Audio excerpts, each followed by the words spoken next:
sore hari ada laporan dari salah satu pemilik kos dan juga perangkat RT di di Kecamatan Sangitan terkait ada penemuan sesosok bayi yang sudah meninggal dunia di salah satu kamar kos. Kemudian temuan itu ini kamu tekor apa aku? Iya, langsung aja dan dijelaskan nggak apa-apa kronologinya. Masalah tekor nggak dulu agak dijelasin. Iya, nanti kronologinya dulu seperti apa dan soal penemuan bayi ya meninggal itu. Mari kita loncat-loncat di sini. Oke. Saya tak kira demo di dulu ini. Berniati. Nggak saya tak kira dengan ini. So. Enggak, tak usah. Oh, Selasa jam 3:30 sore. Iya. Yuk. Ya, baik. Ya, dan soal Jadi pada hari Selasa tanggal 2 Mei 2023 sekitar pukul 4 sore TKP di rumah kos di Jalan Batam, Kelurahan Karangtengah, Kecamatan Sananeta, Kota Blitar, dilaporkan ada penemuan bayi yang meninggal dunia di dalam kamar kos. Pada saat itu yang melaporkan adalah bapak pemilik kos, kemudian ada juga saksi yang lain yang mengetahui. Jadi pada awalnya kronologisnya pada hari Senin tanggal 1 Mei sekitar jam 19.30 saksi saudara Anita ini mendengar suara tangisan bayi di salah satu kamar yang ada di kos tersebut. Kemudian dia memberikan atau informasi di grup BA itu kan di grupnya kos itu ada grup BA menanyakan ada suara tangisan ini ya. Kemudian sama yang diduga pelaku ini saudara RM ini menjawab melalui japri. Jadi si saksi ini Anita dijapri kalau itu adalah bayi dari kamar temannya atau anak temannya seperti itu.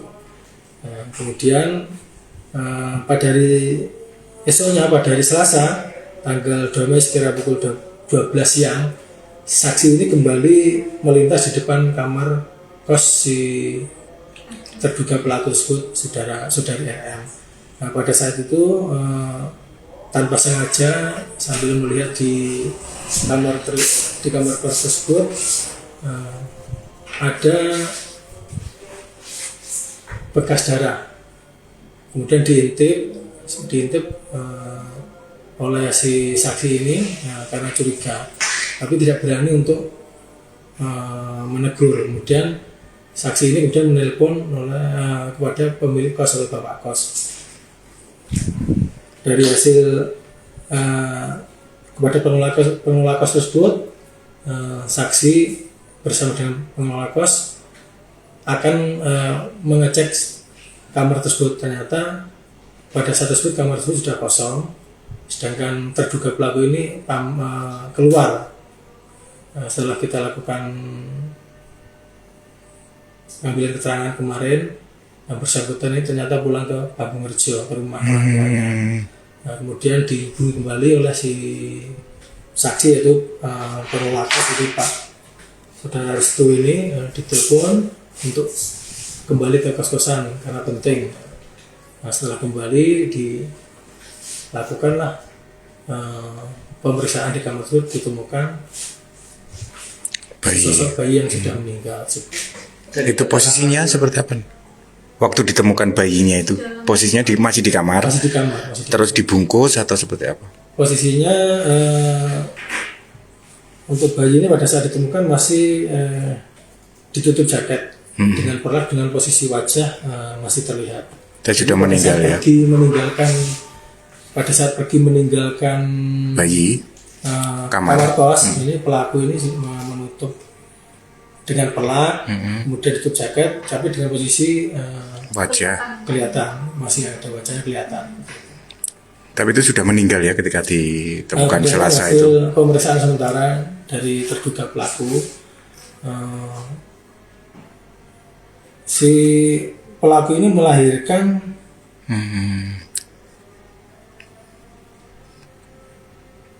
bentar. Iya. Pada hari Senin tanggal 1 Mei sekitar pukul 19.30. Jadi Senin malam itu sudah merasa seperti orang melahirkan. Akhirnya melahirkan sendiri secara sendiri di kamar tersebut. Nah, kemudian tanpa ada yang membantu. Kemudian pada saat melahirkan tersebut bayi tersebut menangis. Jadi kemungkinan yang menarik perhatian penghuni kos itu adalah tangisan pertama setelah melahirkan. Nah, pada saat itu kemudian diberikan minum oleh si terduga pelaku tersebut. Nah, karena bayi tidak mau minum, kemudian bayi tersebut diletakkan di kasur masih bernapas. Nah, tidak lama kemudian bayi ini terdiam karena kecapean ya si ibu, menurut keterangan dari dokter ya. Keterangan setelah melahirkan ini kan perempuan biasanya capek, jadi sempat tertidur ini si ibunya ya.